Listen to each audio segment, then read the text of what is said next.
അമ്മയുടെ ബില്ല് അടയ്ക്കുന്നില്ലെങ്കിൽ അതിന് വേറെ കാരണം എന്തേലും കാണും. അല്ലെങ്കിലും ആ അമ്മ ജീവിച്ചിരിക്കണമെന്ന ആഗ്രഹം ഈ മകന് പണ്ടേ ഇല്ലല്ലോ. ഉണ്ടായിരുന്നെങ്കിൽ സ്വന്തം അമ്മ കൊല്ലാൻ നോക്കില്ലായിരുന്നല്ലോ.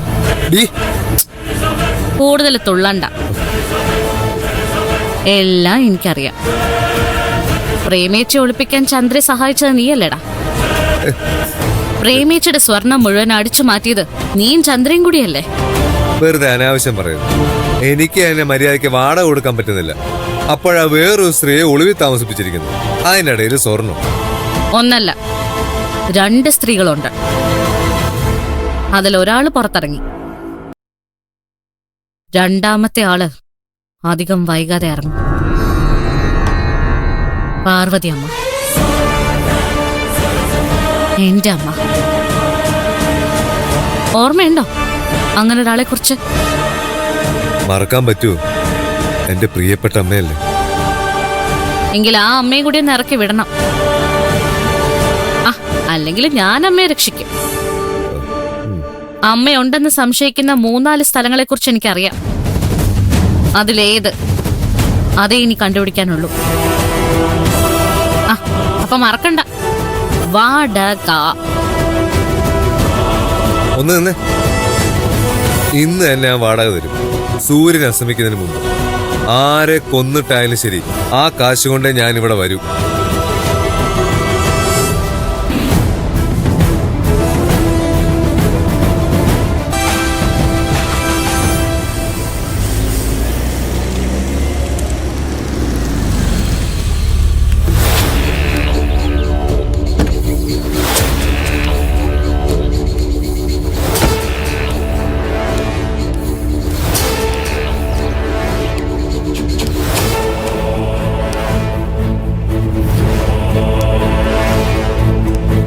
എന്താ? ഇല്ലോടെ തന്നെ മാഡം.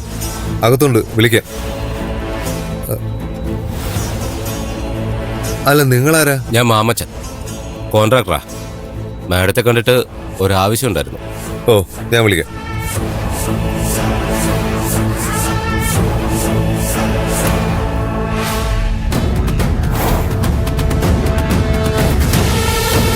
ആ, അതെ, മുറ്റത്തൊരു കോൺട്രാക്ടർ വന്നിട്ടുണ്ട്.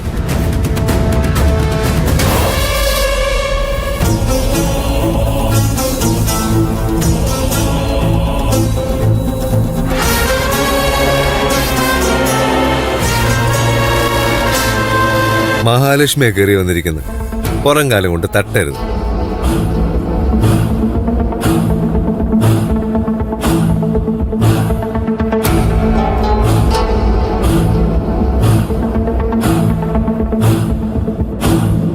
നമസ്കാരം മാഡം.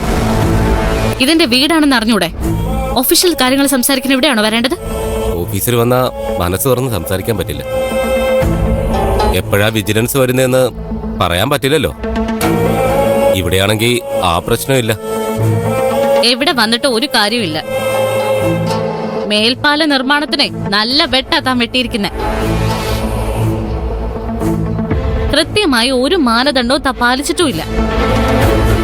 എനിക്ക് എന്തായാലും അത് റിപ്പോർട്ട് ചെയ്യാതിരിക്കാൻ പറ്റില്ല. മാഡം ചതിച്ചേക്കല്ലേ. ആത്മഹത്യയുടെ വക്കില്ല ഞാൻ.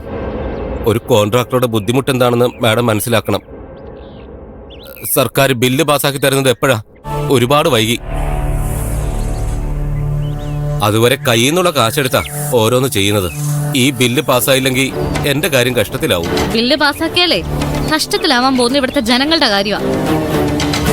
ആ പാല ഇടിഞ്ഞു വീണാൽ ആര് സമാധാനം പറയും? അങ്ങനെയൊന്നും സംഭവിക്കത്തില്ല മാഡം. പറ്റില്ല.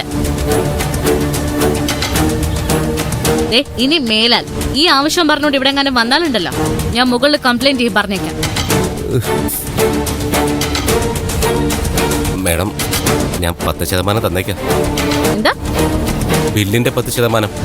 ഓരെങ്കിൽ പറഞ്ഞാ മതി. ഇറങ്ങടോ, ഇറങ്ങ. ഇനി താൻ ഇവിടെ നിന്നാ ഞാൻ ആന്റി കറപ്ഷൻ ബ്യൂറോയിൽ വിളിക്കും.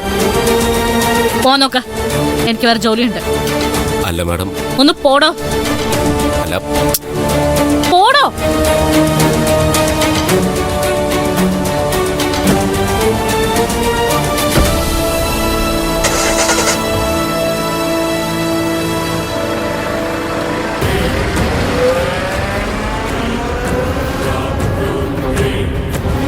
അതെ, മണ്ടത്തരവാ കാണിച്ചത്.